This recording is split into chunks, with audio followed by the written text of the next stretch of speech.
d'être vraiment très très proche de la nature. Okay. Est-ce que vous remarquez sur ces objets des petites aspérités, des petits défauts? Comment est-ce qu'ils sont? Ouais, des petits trous là. Ouais, des petits trous. Changer d'apparence, parfois changer de couleur, puisqu'ils sont aussi un peu souvent laissés en extérieur. Donc voilà, et c'est pas une raison pour s'en débarrasser ou pour les réparer. C'est une philosophie J.D. Blunk qu'il a rencontrée au Japon. Et c'est des lampes qui sont très connues aujourd'hui, qui sont très fragiles, qui sont faites aussi en papier de riz, qui sont très connues aujourd'hui dans le monde du design. Et voilà, c'était un peu une de ses grandes rencontres au Japon, un des grands amis qui l'a beaucoup influencé pour son travail par la suite. Voilà. Et donc, de la pierre, exactement, de la pierre polie particulièrement, qui est trouvée dans les rivières ou dans la plage. Vous pouvez faire un petit peu le tour de vitrine, vous allez pouvoir voir d'autres choses. Ouais. On ne peut pas s'asseoir dessus malheureusement, mais c'est des... Oui, tu fais bien. Mais c'est des... Mais on va le voir, c'est des meubles sur lesquels normalement on s'assoit. Là c'est une exposition, donc pas s'asseoir dessus, mais c'est des meubles qui sont utilisés dans sa maison aujourd'hui. Donc comme matériau, vous avez vu quoi d'autre? Des roches. Ouais, il y a de la roche. Il y a même, ce qu'on peut trouver dans les forêts, c'est des petits os d'animaux, avec lesquels il a fait par exemple des bijoux. Je vous conseille de venir voir cette vitrine là qui est consacrée à son épouse. Donc là c'est pas de l'os, là c'est vraiment que la famille, c'était vraiment très très important pour J.D. Blunk. Et donc là vous avez un bracelet. Pourquoi? Parce qu'en fait tous les bijoux qu'il créait, c'était ni pour vendre, ni pour exposer. Il créait des bijoux que pour sa famille.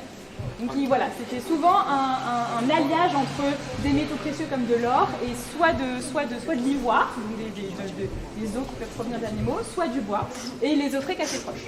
À côté, vous avez alors c'est un visage d'attrait, mais c'est un visage exactement, et c'est un portrait de son épouse. En fait, qui était particulièrement souriant, donc il a reproduit son sculpture. Ah, c'est beau, hein. Voilà. C'est un de nous. N'est-ce pas? Parmi les cultures anciennes, il y a par exemple des cultures préhistoriques, les aborigènes amérindiens, les cultures africaines, etc. Et dans ces cultures, des thèmes qui sont très importants, c'est la fertilité et les figures masculines et féminines. Donc c'est des choses que vous allez retrouver dans toutes les vitrines. C'est pas le fruit de votre imagination, je vous rassure. Voilà, c'était vraiment des thèmes qui l'inspirent. Là, vous voyez aussi, ça peut vous rappeler certains thèmes de la mythologie romaine, par exemple, les Cyclades, etc. J'ai bien reconnu. C'est parfait. Toute la journée. Et là, vous pouvez voir un petit peu comment est-ce qu'il travaille. Donc là, vous voyez, il commençait toujours par faire des maquettes, que vous pouvez voir après, on va voir dans toutes les petites vitrines. Parce que comme ces sculptures étaient énormes, il faisait toujours des plus petites versions, des espèces de brouillons, soit des esquisses, soit des petites sculptures, des petites maquettes, qui étaient déjà des œuvres. Oui, il est mort en 2002.